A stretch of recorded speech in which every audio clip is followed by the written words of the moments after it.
Hi everybody, this is ACF Central Office. Thank you so much for joining our anniversary webinar. We are still climbing in attendees, so we're going to wait just 30 seconds and then we are going to get going because we have an action-packed webinar for all of you today.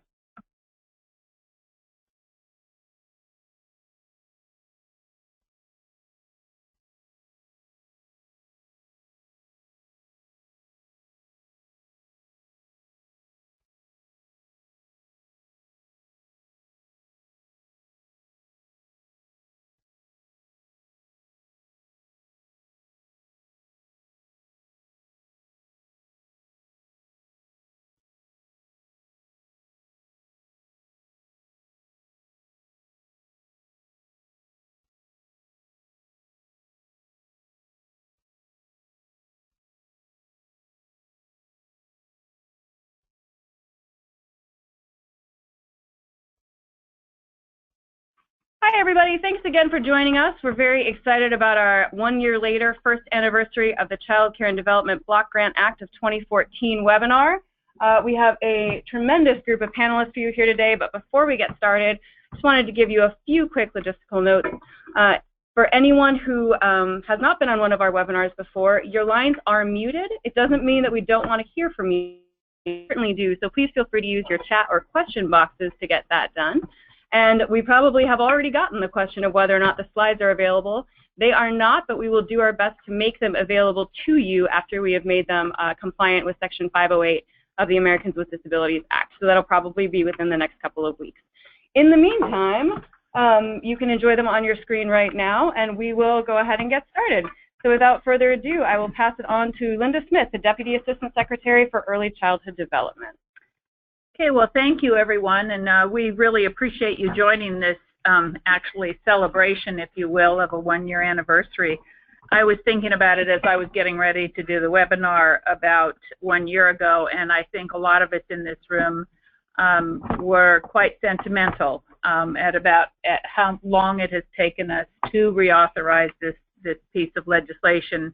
So 1 year later, as we look towards the progress that the country is making, it has special meaning for many of us who probably worked at least 20 or more years of our life on this. So we welcome all of you to the call and to the webinar, and we'll look forward to any questions that you might have towards the end of it.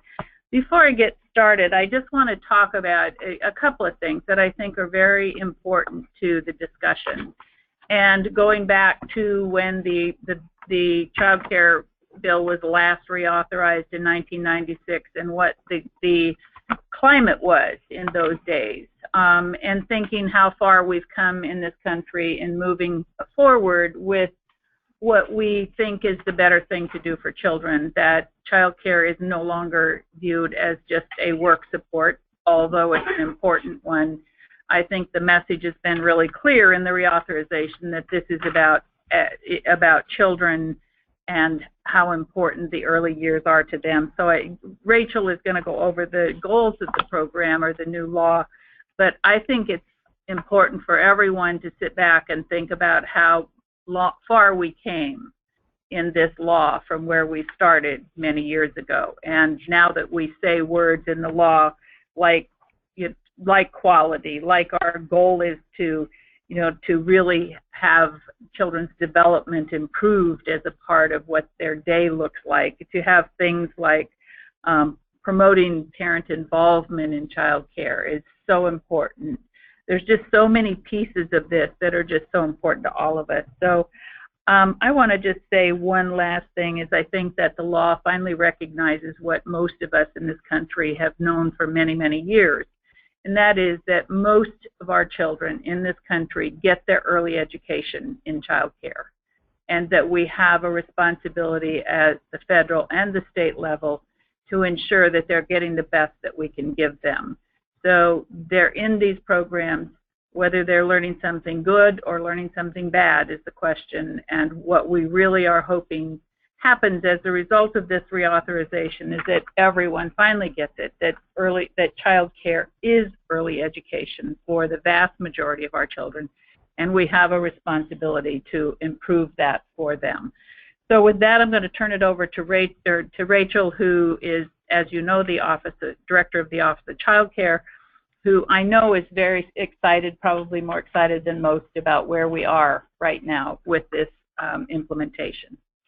Thank you so much, Linda, and hello everybody out there listening. I'm also getting a little teary-eyed, as Linda was saying, because it's almost the anniversary of my starting here at ACF and joining as the Director of Office of Child Care, which has been an amazing journey and learning experience for me, and I've really appreciated the partnerships and the learning I've had with many of you out there on the phone around the country. So that is, it's a personal developmental milestone for myself as well. I'm so glad to be here today, and I'm going to talk to you a little bit about, pick up right where Linda left off on how exciting the reauthorization is, and I may be a little extra excited, I guess, for many reasons, but one of the things that Linda touched on, which we really do think is a sweeping change in the law and something that we've been talking with people around the country about, is the new purposes for the CCDF program, which do really put the child and parents' development and success on an equal footing and for the first time. And this slide talks about some of the language added by Congress around some of these key points, and Linda already talked about family involvement in their child's development, overall quality of services, improving the development and child care of children, and increasing the number and percentage of low-income children in high-quality child care settings. So these, are purposes that really signal, I think, where we're headed, where we want to be headed for the child care program around the country, and where I've been talking with people around the country about how the law and the plan process that I know many of you are engaged in around the country now really provides an opportunity to step back and think with our partners, with providers, with parents about what we want our child care system to be able to do for children and families around the country. Congress has really raised the bar with these new purposes, and they're really useful guideposts that I like to refer back to often when I'm thinking about what we're trying to do here with implementation. But obviously getting there is a journey, and one that we are taking together with our Child Care and Development Fund administrators and the other stakeholders around the country. And the devil is often in the details, so let's get to some of those. We've been really excited to engage in this process with folks around the country, and we've seen a lot of great progress going on here. This timeline may seem a little daunting, although it's a little attempt to try to chunk it out in bite-sized pieces. You can see here that once the Act passed in November 2014, folks just went off and running. I think by the time I started 2 weeks later, I think people were already really very busy and analyzing the law, thinking about what the opportunities were for their states, and it's a process different in every state and territory because every state and territory has made progress on many of the things that are in this law already, and it's just a matter of figuring out, where do we need to push a little further. So one thing that we've been able to do, as you all know, is extend the deadlines for the plans, but they are due from states and territories in March and in tribes in July of 2016. And we do hope to get a preprint finalized and out to folks in December, and are very excited about finishing that process, which, as you know, has had many iterations and comment periods over the last year, but we think it's really ready to go, and we are looking forward to folks' answers around that. That said, we know states are engaged in planning already and are starting to hold public hearings, and we hope people are getting involved in that all around the country, because this really is, as I said, an opportunity for stakeholders across the board to really think about what we want for children and families and what are the different pieces that are now in this law that weren't previously in there, everything from developmental screenings to background checks to new quality and progressions of professional development being called for. There's a lot to think about here. So the rest of what you see are the effective dates for the many provisions in the law. Sweeping changes like health and safety and quality, as you see, are phased in over time and well after the plans are due. So we'll be working with grantees to help them understand what their implementation plans will be. We understand they won't have everything in effect at the time of plan submission. And with the regulatory process underway, we can't do a lot of talking about details. But we have done a lot of listening to states and other stakeholders over the last year about their challenges and opportunities. We've had a lot of consultations, particularly with our tribal colleagues, about whether and how some of these provisions might apply to tribes, and that's also a process that is underway. And soon we will be able to put a draft tribal preprint out for folks to take a look at and give us comments on. Our regional staff have been working very tirelessly in partnership with our state administrators around the country and also our TA providers to really help folks put their plans in action and start writing them down. And in the meantime, the Office of Child Care has been able to move forward on some key things in the law that don't require regulations. So we'll circle back to this later, but we have put out information memorandums on social emotional development, developing the supply of quality child care, and you will see soon IMs around developmental screenings, provisions in the law, and the importance of increasing supply of quality family child care. The rest of today is organized around some of the key provisions in the law, and we have some great panelists involved to help us talk about it. The three areas we're going to be focusing on are health and safety, issues around subsidy and payments for providers, and quality and professional development. So let's go and introduce our panelists. We have on the call today to help us understand some of their implementation experiences, Alyssa Wynn, who's from the Maine Department of Health and Human Services, Jonathan Leach, who's from the Maine Division of Licensing and Regulatory Services, Rhonda Podzinski, who's from Oregon's Department of Human Services, and we have Lee Bullock, who's the Director of South Carolina's Division of Child Care Services, and we didn't get a picture for Lee, so we just thought we'd put a little teddy bear in to stand in for her. And last but not least, Ann O'Brien, who is from the Montgomery Early Learning Centers Network in Pennsylvania and on the Board of Directors of the Early Care and Education Consortium. She has joined us kindly to help us think about implications of some of these provisions from the provider point of view. First off, we're going to talk about health and safety, and we thought it would be helpful to just hit some of the highlights that are in the law for those of you who haven't spent the last year poring over it in great detail. Some of the provisions around health and safety, to remind you, are around training on health and safety topics critical for providers, monitoring, annual unannounced inspections for licensed CCDF providers, and annual inspections for licensed exempt providers, making monitoring reports publicly available so that parents have information they need to make choices, and criminal background checks required for all child care providers, staff, and those with unsupervised access to children. So with some of these lots of new provisions around health and safety, it was a main discussion point, I think, among folks on Congress, and I know that this administration's been working on these issues for years, and Linda even longer. You know, from her vantage point in previous work, so we've really got a lot to lift up in the states, and folks are getting down to work. I thought we would first turn to our Maine colleagues to describe the activities that they've been able to go forward and take a look at in Maine. Great, thank you so much. This is Alyssa, and I just wanted to start off and say that in Maine, CCDBG reauthorization has really served as a leverage point for us to be able to draw together new partnerships and to strengthen the ones we already have in place. It's really easy to get narrowly focused on the weeds of the work, but the state plan and the new requirements have incentivized us to make many changes in our state, and it has acted as a springboard to allow us to do some visioning for the entire child care system.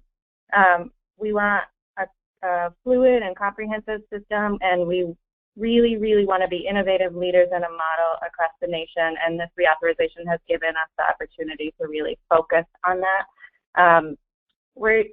Another strength is that we've been able to bridge some gaps in our system between policy, quality, access, and of course our regulations.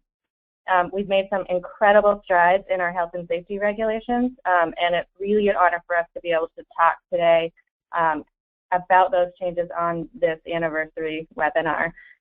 Maine's Division of Licensing and Regulatory Services has been working tirelessly over the past year, and we're excited to share some of those successes with you today. And with that, I will turn it over to Jonathan. Thank you, Alyssa. I guess two thoughts initially. One is that I'm sorry that I didn't have a picture of a teddy bear. I continue to learn from Lee and use her as a model.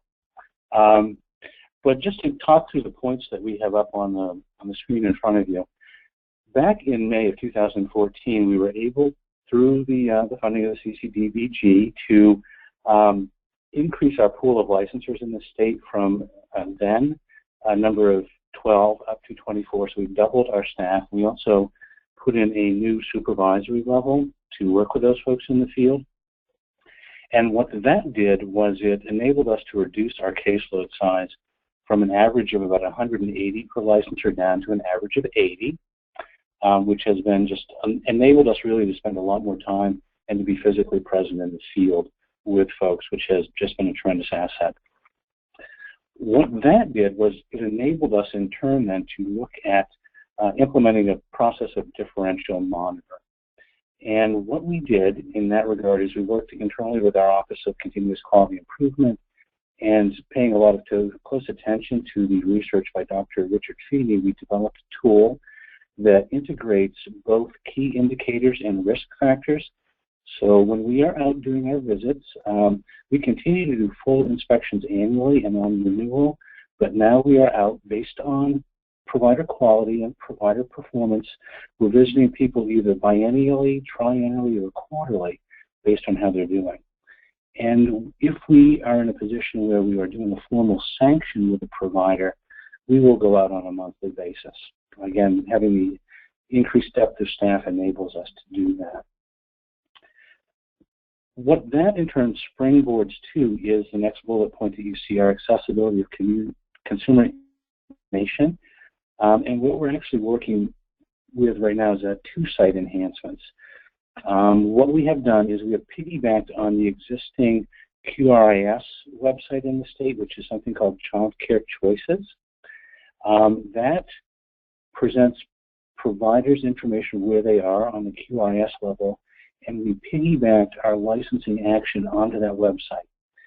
And I think that was very helpful for families in terms of being able to access information about their providers in one place. It also, I think, was a marketing tool for us in presenting this change to providers, because what providers see first, or what families see first rather, is the quality level, and then digging to the next level, they can get into the licensing action. This also helps to reinforce our relationship with the QRIS system, Quality for Maine, and it allows providers to market their services, first of all, based on their quality, and secondly, based on the licensing results. This, I think, in turn, leads us to the next point of like what we're doing internally to support providers and our other accessibility of community information effort, which is making changes to the DLRS, or Division of Licensing and Regulatory Services homepage. We are doing a lot of website enhancement there as well, and putting up tools for providers as well as tools for families that will enable them to be successful in meeting the requirements of licensing. This, in turn, I think, brings us to the final bullet point that we have here, which is a rule revision and where we are with that right now. We're working very diligently on merging our 3 sets of rules into core standards. And in that process, we are working to incorporate the new CCDBG standards as standards across the field. And we're also trying to roll in, to the extent possible, our Caring for Our Children basics. We're also using this just as an opportunity to clarify existing rules where they perhaps were somewhat less than completely objective, and also incorporating many performance-based enhancements that we've learned over the years since the last time the rules were updated.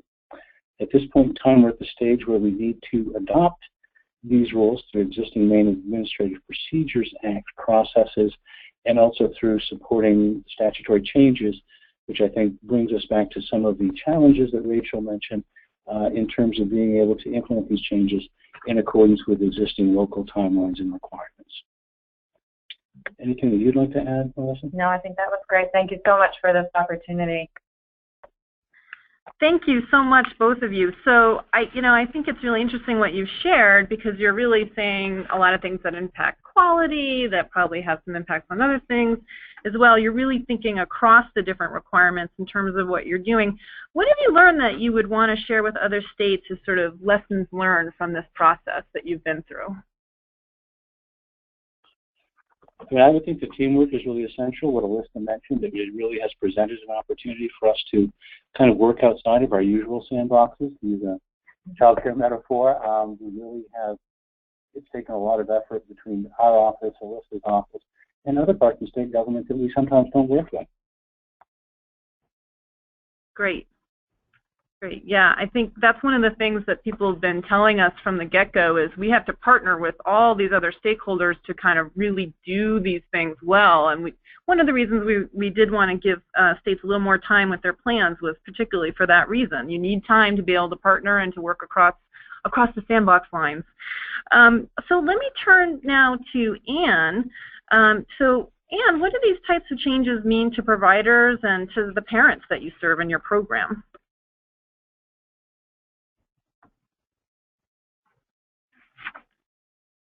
Anne, if you are speaking, we can't hear you. Okay, hi, there I am now. Do you hear me now? Got you, yes. Good. Thank you for the reminder to unmute myself. Sorry about that. But what I was saying was just expressing my appreciation to all of you who have worked so hard to begin to make these changes. And I think we can feel on the ground this critical importance of the recognizing of the two-generation focus of child care subsidy and this work, that it is both the parent and the work support, but as well the quality of the environment that the child is in that are so really important. So we thank you from those of us who are here on the ground doing the good work every day. And I operate an organization that's got 6 early childhood education centers in Pennsylvania, as well as a number of school-age sites. All of our programs are at the highest level of quality here in Pennsylvania. We have a QRIS called Keystone Stars, where Star 3 and Star 4 are generally recognized as good to excellent quality. So we're excited. I'm excited about a lot of things about this because certainly many of the elements that benefit providers, at the end of the day, really benefit parents and children. And I think from my perspective, a lot of the issues around the consistency and reliability of the revenue streams and the resources is really wonderful for us. Here in Pennsylvania, we're looking to move away from the market rate survey, which has us at a really low rate of subsidy. There was just a study done here in Pennsylvania that indicated for programs that are at levels of high quality, there's an approximate gap of at least $3,500 per child if you add in the CCIS base rate plus the tiered reimbursement for the improvement in quality. And obviously we can't deliver high quality to kids and children and families in a consistent way if we're consistently not generating enough resources to pay for it. So that change is really exciting to me. I think also the focus on providing resources based on enrollment and not attendance. Our private pay families pay whether they come or not, because of course we don't save any money when their child doesn't come. Many of our costs are fixed. So that's really wonderful. I think the 12-month eligibility certainly is critically important for the child and for the parent, knowing that they've got that stability. And it's also important for the provider because it gives us a sense of stability as well. So those are some of the things off the top of my head. I'm excited about a lot of elements. I'm happy to see the health and safety requirements that are getting broadened here in Pennsylvania to other kinds of providers. I'm happy to see different kinds of communications and transparency and information to parents. So I believe that all parents want to choose the best for their child, but they may not always have the information to do that. So I think anything that we can do to provide that to parents to help them know the difference between low quality and high quality providers is obviously wonderful for children and will yield better outcomes for them. Thank you so much, Anne. And I think you definitely typified the thing I was saying, which is that it's hard to take just one section of the law and talk about it on its own because really everything is so connected. And I think some of your comments really got us into the next topic that we wanted to go into, which is around provisions in the law that that really help move toward a more stable child care assistance for families, as well as provider payment rates and provider payment practices that add to the stability of providers. So thank you for helping us make that leapfrog to the next topic. So on this area, so thanks, Anne.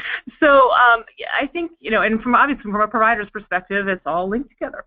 So for this topic, one of the things that we are really excited about and that are included in the law, we just picked some of them out here to talk about. And I should also say, in terms of the states that we have on here, every state on this call probably has other things they could talk about, and many states listening have things that they could add to these topics. So we're just trying to get the conversation started and get illustrative examples here. But on the state child care assistance, stable child care assistance provisions, one of the things is obviously the minimum 12-month eligibility periods. We're really looking at an opportunity to lengthen the continuity of care for children and for parents as they work their way to maybe a higher wage or better jobs.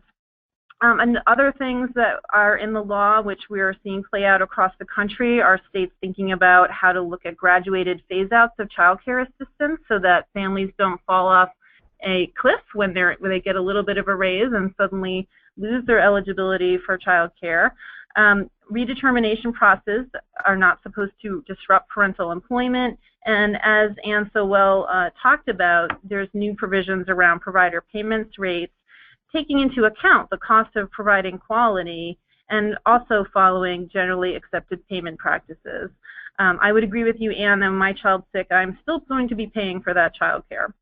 And last but not least, we also have new provisions around promoting access for homeless families, which is something that we are seeing a lot of states taking on and doing new and different things, thinking about training and education for their workers to allow for these types of families with specific issues get access to the program. So let me now go to Oregon, to our friend Rhonda, to hear what you've been able to do in Oregon on some of these things. Thanks so much, Rachel, and thank you for having me on the webinar today. On October 1st, we implemented the first phase of reauthorization and House Bill 2015 improvements to the employment-related daycare program here in Oregon. And our very supportive legislature made an investment of over $42 million to make these and other improvements this biennium. All of our subsidy cases are now opened for no less than 12 months, and this is allowing co-pays and authorized child care hours to be more stable. We are continuing child care for a time period for authorized work search, medical leave, or military transition. Child care hours are going to remain the same, and co-pays will be waived in most cases. We'd learned from earlier subsidy studies that we had completed by Oregon State University that our families had shorter duration periods on the program, and they also often changed providers frequently. Fluctuations also were an issue with their co-pays. And so this change really provides more continuity of care and better support for our working families. We've also added priority child care processing for homeless families or families applying for child care for a foster child. And this provides access to high quality child care, and this is really just a tremendous benefit for these children. Another improvement we've made is adding a higher exit income limit. Our initial eligibility limit for our program here is 185 of the federal poverty level, but once they're approved for benefits, the family is not considered over the income limit for subsidy until they reach the exit or ongoing limit of about 250% of the federal poverty level. Previously, we'd heard from parents who wouldn't accept a raise, and this was just because they might lose their subsidy, and so this was always really upsetting for us to hear. This change is going to reduce the cliff effect for families who are receiving child care assistance. The increased exit limit will keep families on subsidy longer, and their copays will gradually increase, and this will allow the family to adjust paying the full-time child care cost. In addition to these changes, we're also planning for provider rate increases January 2016, and then later this spring, QRS tiered reimbursement. So this is a very exciting time for us here in Oregon.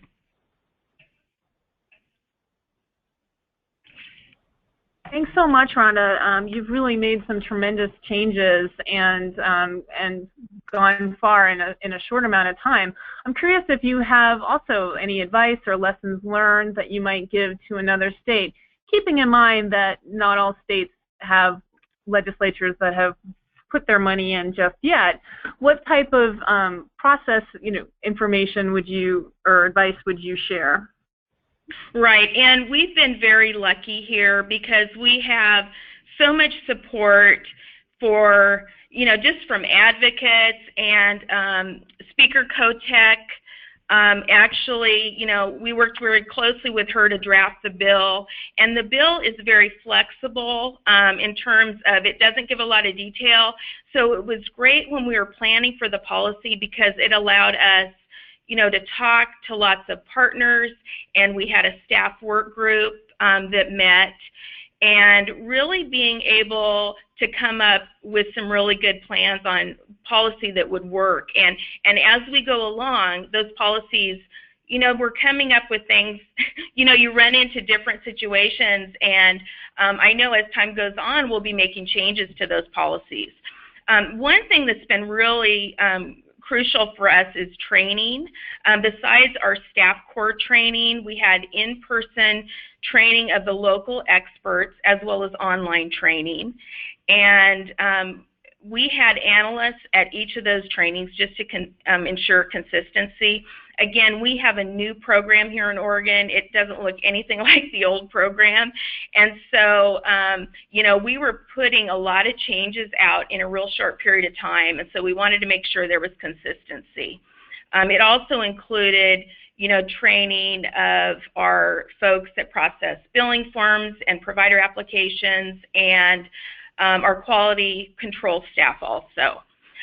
During October, when we implemented October 1, we had bi-weekly conference calls to provide updates and also give staff the opportunity to ask questions and notify us of any issues.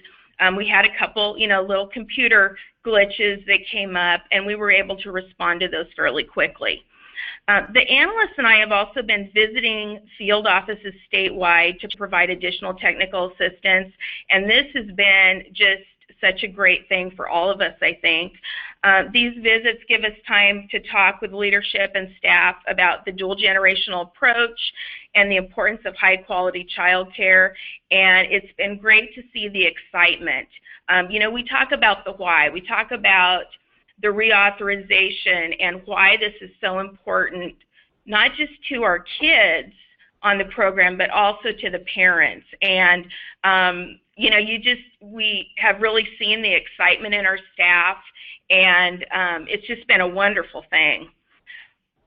Most importantly, we couldn't have done all this work in such a short period of time without just a great collaboration we have with our CCDF lead agency, the Early Learning Division.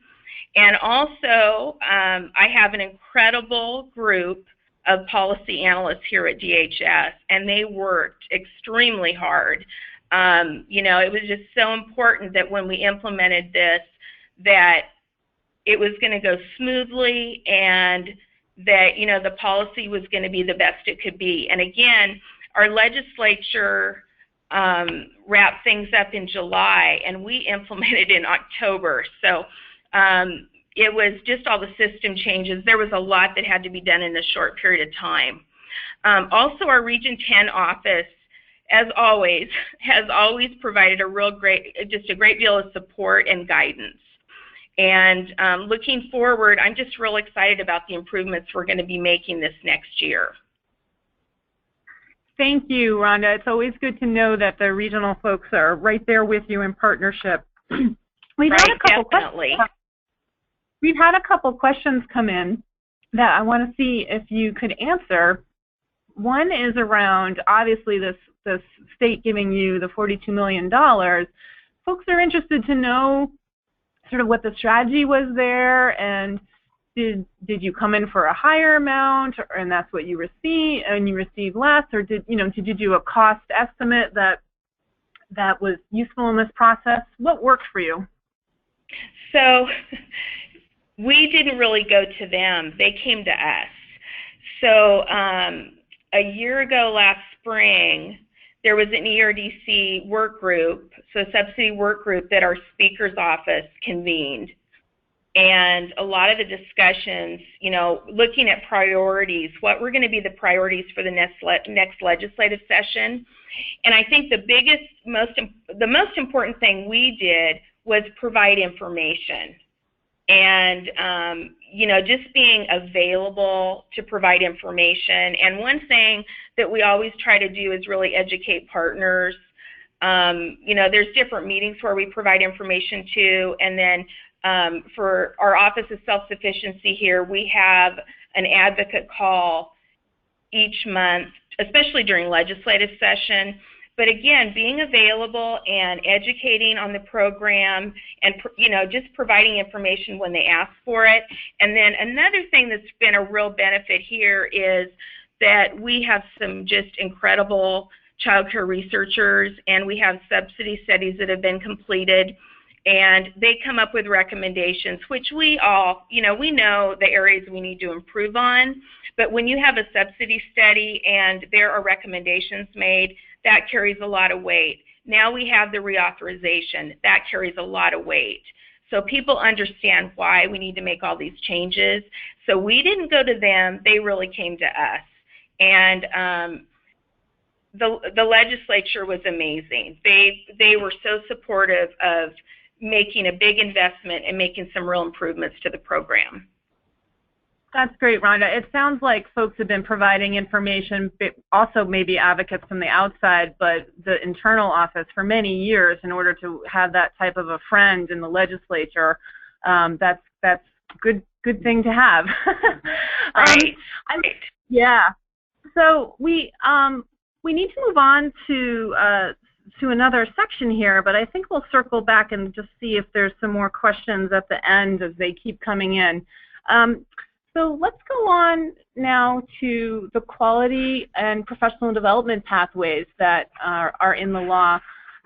One thing that is particularly exciting is to see this requirement around establishing professional development and training requirements for the CCDF child care workforce.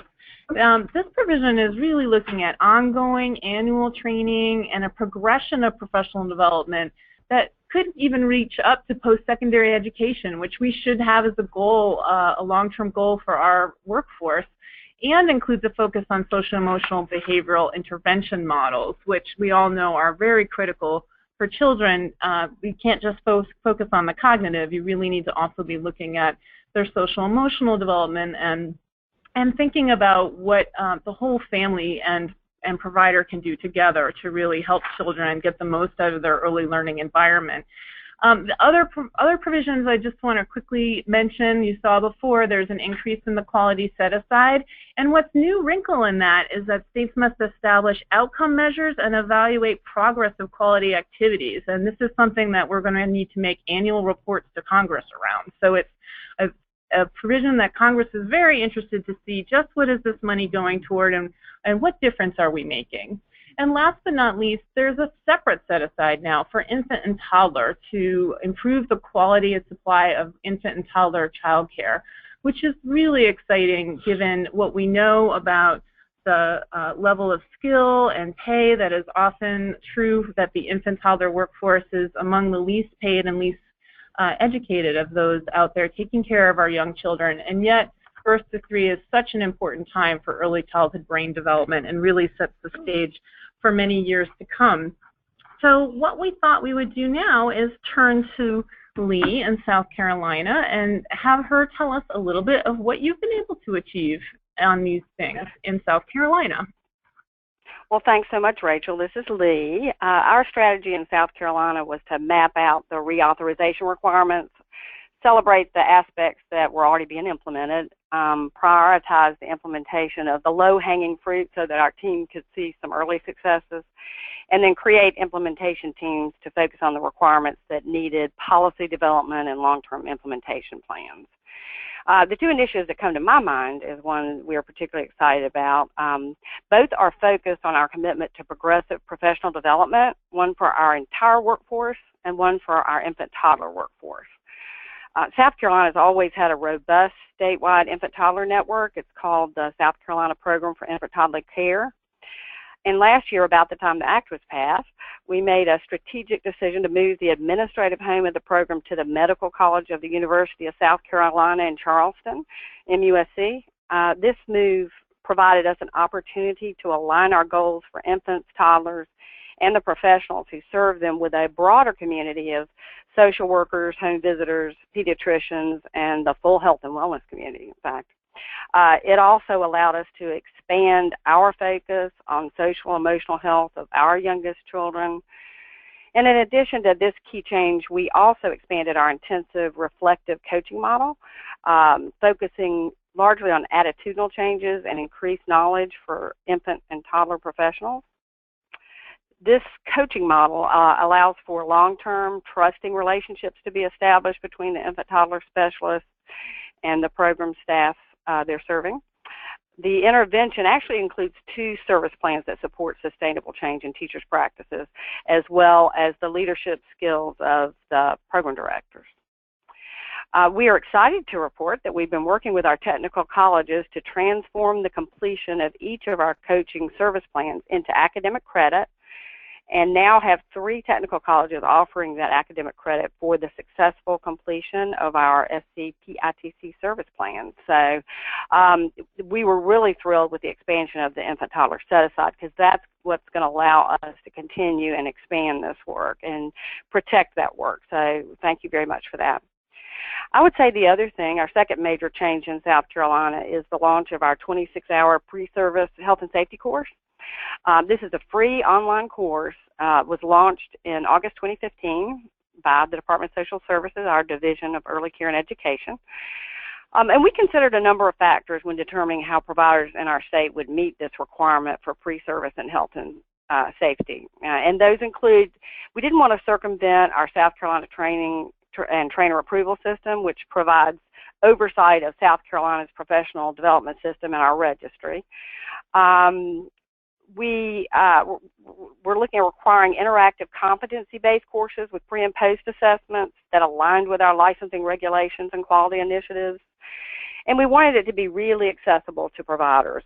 So we offered coursework in English and in Spanish at no cost. And for a limited time, if you're in the QRS, of course, you're getting a smart bonus, a bonus for completion. We were really concerned about that we needed a certificate that would provide continuing education units that could transform into academic credit. And so we launched not even quite at the beginning of August. So in less than 4 months, we can say that over 15,000 1- and 2-hour modules have been completed. 400 providers have completed the full 26-hour course, and over 1,600 providers have enrolled in the program. So it's been really overwhelming support of that when we were expecting some pushback, and then we just didn't get it. So right now we're investigating, of course, the remaining 4 hours of CPR and first aid, and whether we can work with a contractor in state to try to offer that at least for a period of time at a low cost to providers. So those are 2 really big important things, and I think, as you said, there are so many more that we're excited about. Great. Thanks so much, Lee. Wow, that's a lot of providers who have signed right on for that training. That's really heartening to hear. I think while you were talking, some of us were around here going, wow, it's so nice to hear the progress that states are making on this, and just remind ourselves that often, that in some cases when you build it, people will come in that particular case. So I'm wondering, Lee, can you share any particular lessons learned or advice you might give to other states that grew out of what you've been able to do so far? Sure. Well, we haven't had additional program funding in South Carolina yet. We're working towards that. We're just are certain that CCDBG reauthorization is going to help us with that. And we are working through our state's early childhood common agenda process. So we really think that that's going to help statewide really be help us drum up a lot of support. But I really put this question to staff as to what lessons we feel like we've all learned. And I think we've learned, honestly, to be patient and to embrace the opportunity that we have to do more for our kids. Again, we've been very pleasantly surprised with how it's been received in our state. I think, like the others said, the partnership is just so important. There is just no way we could have done these things we've done, or the things that obviously they're coming up, without other organizations to get the job done. Particularly, I'd say, I'm sure they're all working with their Head Start folks, but ours have been incredibly supportive. And they're always at the table with us and sharing information and support. And I think that that has strengthened what we've done, as well as met some of their needs. And I will have to say, the regional OCC staff have been really, really helpful. But I think the thing that our providers, that we learned from staff, are that my team, as well as the providers, have been very resilient. I mean, they've really been eager to contribute to the vision. We were very concerned when we put out some of this training, are people going to be upset? Are they going to do it? And we just got an overwhelmingly positive response. And so I think both our team and providers just really have to be very flexible, because the changes are coming and we're really thrilled to see them. Greatly. So as you can imagine, we're getting questions about where is the website, or is there a website where other folks can see your health and safety training? Oh, yes. If you go to scchildcare.org, you'll see it scrolling across the top several things, and you can see the 26 hours of training. And I know we're going through Pro Solutions for that, and I know they would be glad to demo it, too, for anybody that would like to see it. We'll be happy to arrange that. Great. And then also, just so folks know, since we're sharing resources, the Office of Child Care and the Office of Head Start have sponsored a website called Early Educators Central, which also has some good resources for folks, federally developed training that is useful for health and safety and other topics, and particular focus on infant and toddler professional development and helping folks move up progression in that area. So we also just want a little shameless plug for that as well. But and I think we've heard resources also from Oregon, from Maine. We'll follow up with folks, I think, to share some of these things. Oregon mentioned some studies that were useful. You have your website. We do want to make sure that this peer-to-peer sharing has been so useful, and we keep hearing that over and over again for folks around the country. They really appreciate the opportunity to hear how others have done it and look at what they've done. They might have to tailor it for their state or territory, but they very much appreciate the opportunity to see it. Okay, so we're getting a question about, Lee, you just asked a question. You just said something around that people could demo the training. Can you repeat that? Yeah, I think we would have to just arrange a time when we could get some folks to just go through the training to demo it, so you could see, the whole way the courses work, the pre and post assessment. We feel like, some of the courses are really hard, so it would be great for us to arrange for people to see it. That's great. Thank you for being willing to share that. I'm wondering whether, Anne, our provider on the line, if you have any other thoughts you might want to add.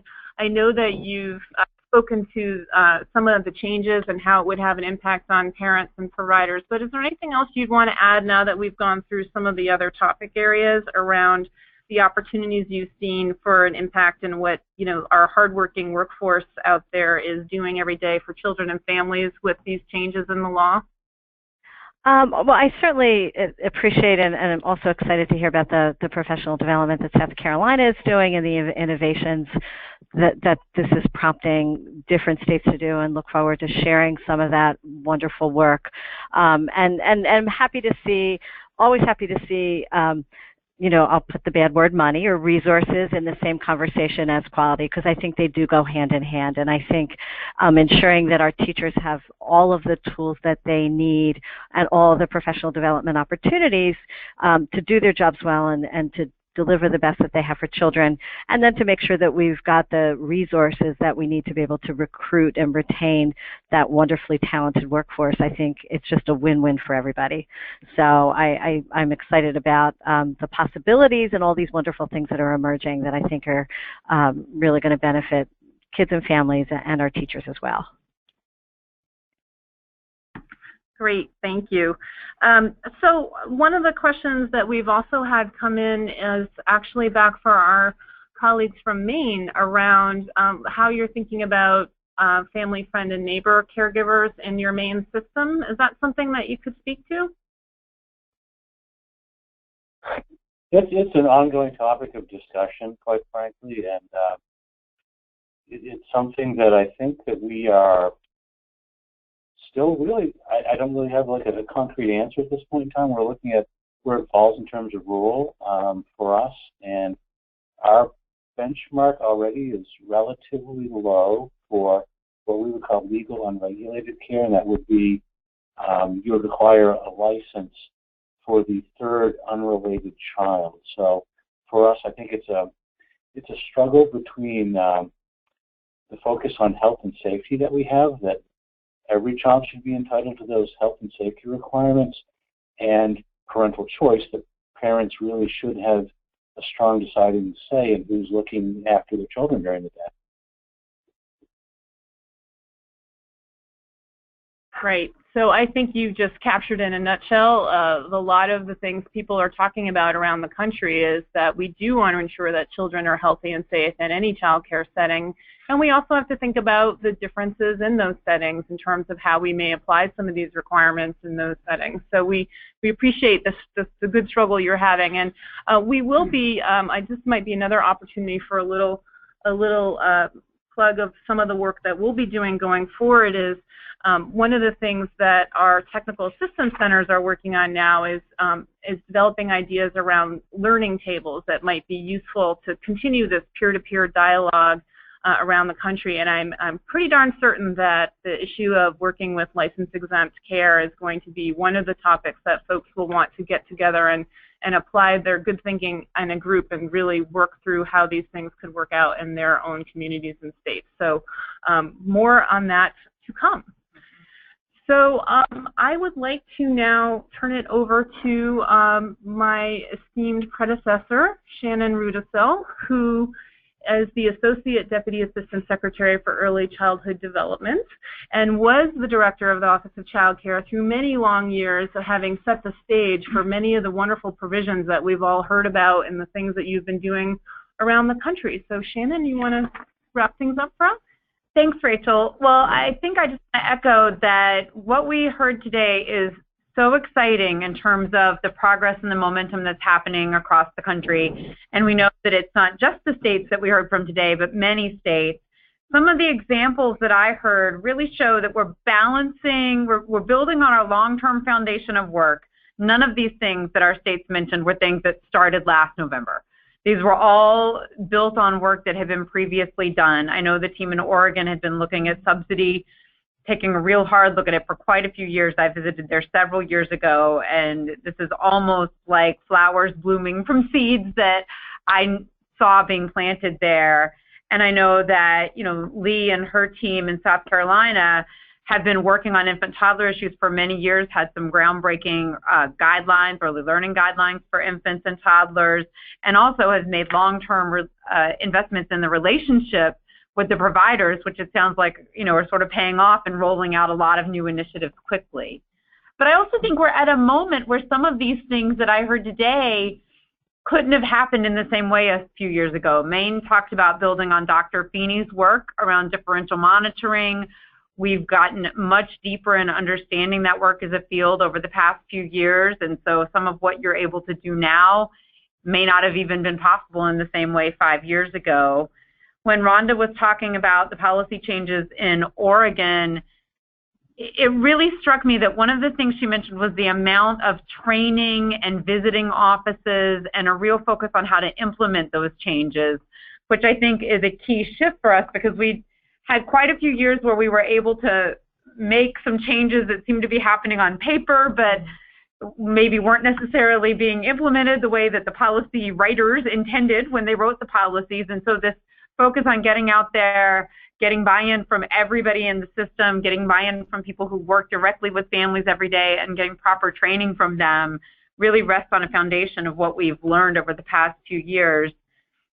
And finally, when Lee was talking about the credit that's offered in terms of CEUs that articulate into college credit for all of the training, even what we used to consider that basic health and safety training, that's exactly the direction that we want to go in terms of a progression of professional development. We don't want a penny of money or an hour of seat time in front of your computer or in a classroom being wasted in terms of somebody's sense of professionalism. And what she talked about there really exemplified that. Our team has been incredibly hard at work as well, and I just have to give a shout out to Rachel and the Central Office of Child Care staff, as well as the regional office staff around the country that our speakers referred to, for the amount of things that they've been working on over the last year. I'll just highlight a few of those. So we've got some on the slide here. The slides will be on the website. I'll just briefly mention a couple of the ones that stand out for me. First, we have put out a number of policies that I would encourage you to look at, especially around the social, emotional, and behavioral health. That's the first one there, an information memorandum that went out from Office of Child Care.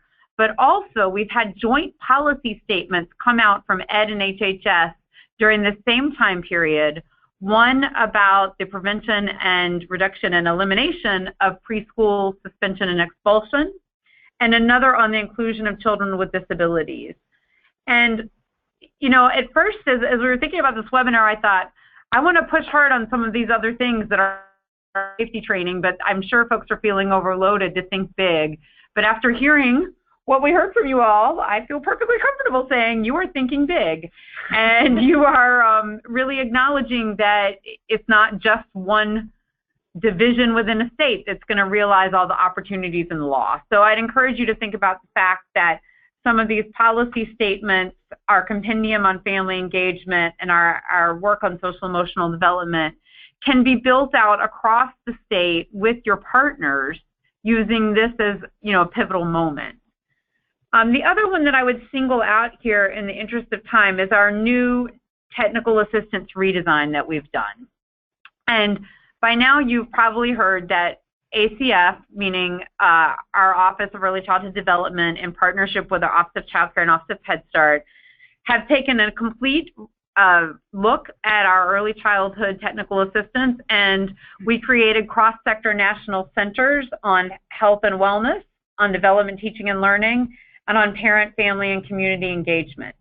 And I want to point that out because the number of things that came up in the webinar today that I feel like can be enhanced by the work of those centers is pretty significant, especially when you think about the parent, family, community connections that folks are talking about. And we had some very interesting conversations about the fact that child care strength and consumer education and parent choice is going to be enhanced and augmented by Head Start's long history of family engagement and having family service workers. We've talked about the way that some of the work that we've been able to produce for training Head Start teachers will be of benefit to people who are now thinking about professional development of child care providers. So stay tuned for that. There's one particular thing that I wanted to call out, though, which is that we retained and enhanced our state capacity building center that's been a long-time part of the child care technical assistance system. And I dare say that some of the work that was described today has been assisted by work of the technical assistance centers. Jenny Gipp, the Office of Child Care TA Director, pointed out to me some very interesting and deep work that had gone on with Maine around some of the improvements that were mentioned today. We know in technical assistance, you do the work in the state, and we're there to cheer you on and provide resources. But the Capacity Building Center has been enhanced by this new redesign and now includes infant and toddler specialists across the country. And so when we talk about the infant toddler set aside, which came up several times today, the new network of infant toddler specialists that are in that capacity building center will be an important asset for you. So in conclusion, I just want to say that the teamwork that has been shown across the states and within states, across states, and with us here at the federal government level has been really pivotal and important to us. And I looked at the folks who were registered today, and I just wanted to say I had some asks and ways that you can contribute and if you have not been fully engaged in your state. So if you're a state advisory council member or a Head Start collaboration director, you know, there are things that you can really dig into to help your state child care lead agency. You can help with developmental screening initiatives that you might be having going on statewide. There's a part of the law that talks about helping families using child care access developmental screening. You can help with cross-sector analysis of data on early childhood supply and supply that and work with the state child care administrator to help them think about supply. And you can work on statewide policies on preschool suspension and expulsion because, as I mentioned, our policy statements are across with ed and are really intended to be implemented statewide, not just in the child care sector. So those are things you can do if you work in that collaborative framework across Head Start, education, or in the State Advisory Council. I know we have child care providers and provider associations represented in full force, and I just wanted to encourage you to participate in your state plan hearings. And if you're a provider association, you can help states by turning out your providers to participate in those hearings, because I have heard states say before that they made an effort to travel somewhere for a hearing and they didn't have the attendance they would like to really give input. And finally, I noticed that we had quite a few health providers or health consultants on the registration list, and I think you can certainly see from what was mentioned earlier that child care health and safety is a gigantic component of this law, and the state child care administrators and their partners can certainly use partnerships around consulting with providers to help them meet guidelines, possibly help with making training strong, and I'd really encourage you to. I did not think up additional assignments for our state child care lead agencies because I think they know what their assignments are, and they are many. But I did want to engage other folks on the phone around some ways that you can help. And Linda has the last word, so I'll turn it back to her. Okay, well, I do want to thank everyone once again for getting on webinar with us, and please let us know when you have ideas or things that you think are worth sharing with other states. We think the value of these webinars is with those who are doing the work sharing with others. I would be remiss in closing if I didn't go back 1 year and say thank you to Congress for reauthorizing this act, and for those staff members and those people in Congress who work to keep this a bipartisan bill and to keep it a bipartisan issue in this country. We really appreciate the efforts that they have all made, and I would encourage anyone on this call to, as you work within your states, to remember to thank your folks who worked on this so hard and got this thing through, probably against all odds. And so just again, our appreciation goes to all of you, to members of Congress, and to everyone who is working on this. We feel like we've really turned the tide in this country and are moving in such a positive direction because it is such a universal issue for our people and our parents and our children. So thank you all for joining us. Share your ideas with us. We'd be happy to do more of these where you think they would be beneficial to you. So thanks again.